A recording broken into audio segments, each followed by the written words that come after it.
Dear friend, I know that you are tired in a way that does not disappear after one night of sleep. The kind of tired that sits behind your eyes, even on days when you smiled in the right places and replied to every message and pretended you were fine. And I know that there are moments, usually when the noise dies down and your phone finally stops lighting up, when a thought creeps in that you never say out loud, the thought that maybe you could vanish for a little while and the world would barely ripple. Walk with me for a while.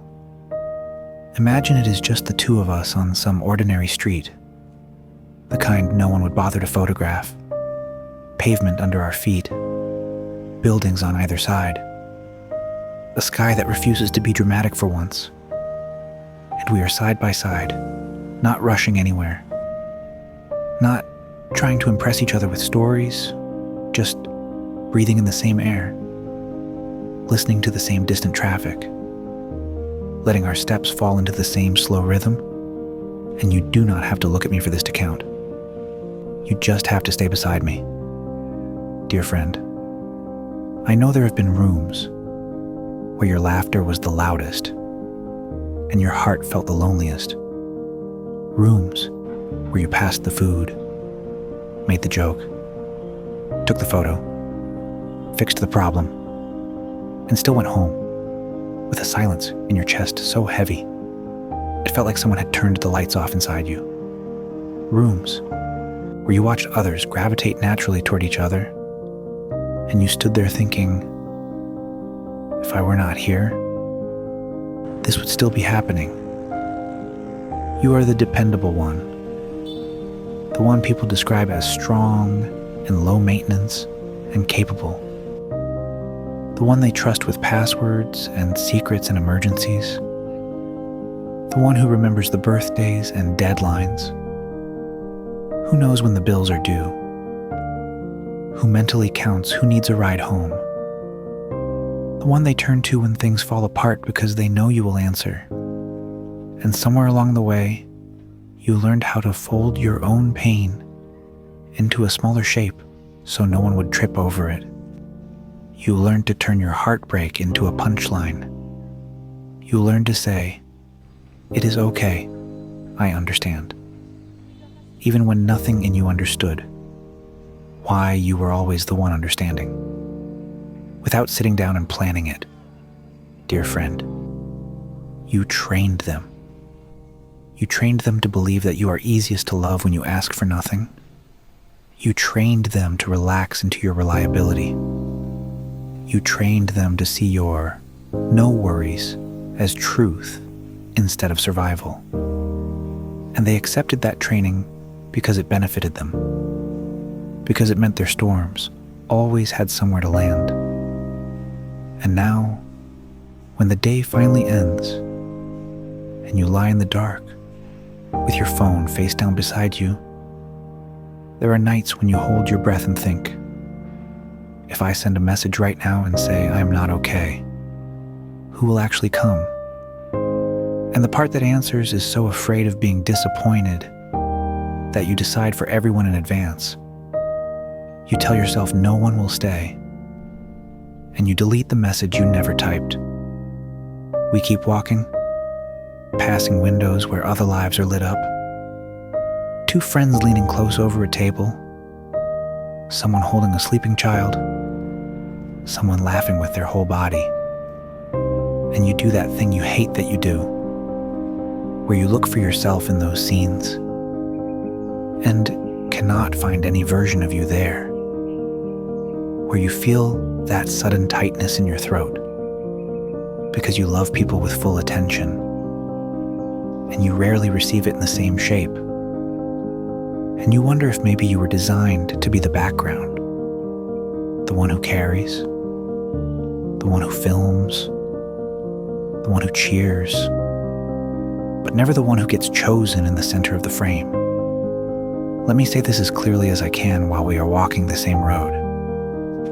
You are not asking for too much. You are asking to be fed where you have been starved. And hunger is not proof that the body is wrong.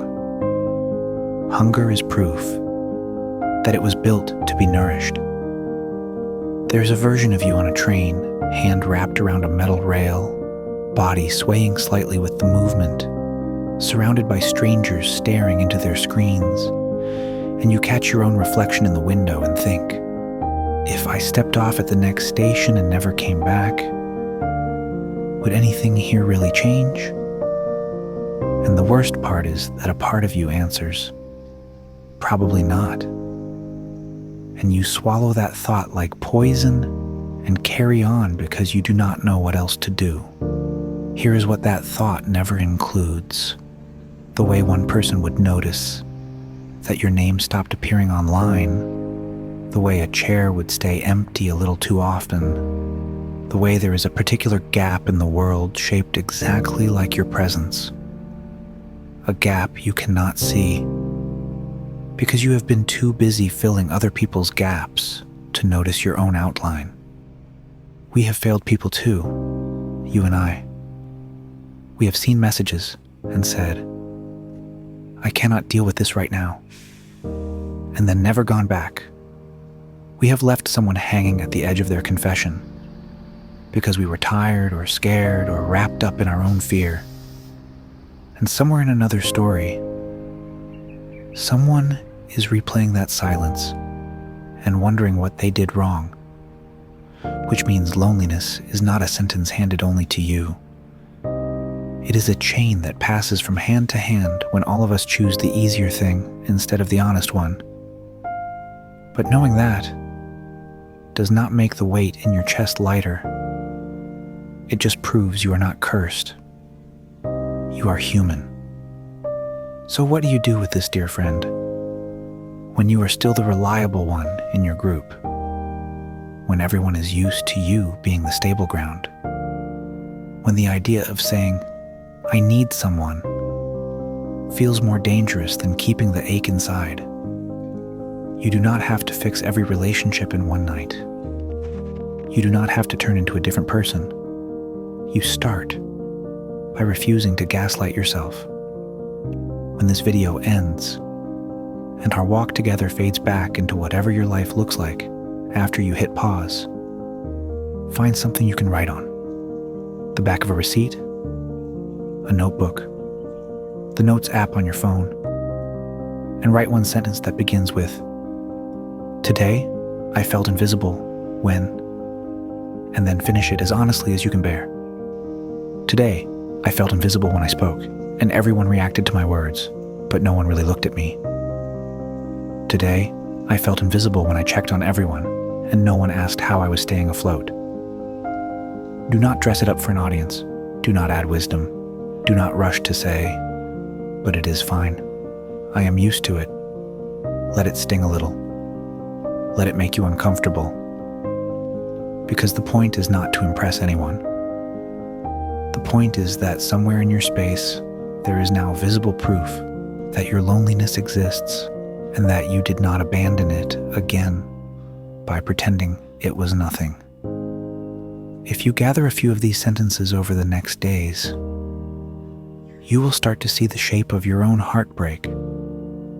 You will see which rooms consistently shrink you, which people only knock on your door when their world is on fire, which threads leave you emptier, no matter how much you give. And that knowledge will not instantly deliver a better circle around you, but it will give your heart a map. It will show you where you have been asking for water from dry wells and blaming yourself for still being thirsty. Dear friend, the depth of your loneliness is not evidence that you are broken beyond repair. It is evidence that you were built for connection deep enough to hurt when it is missing. Because people who are truly incapable of love do not choke on the silence after they share something vulnerable. They do not feel sick when they realize no one noticed their absence. They do not walk home replaying conversations and asking, "What is wrong with me?" They just move on.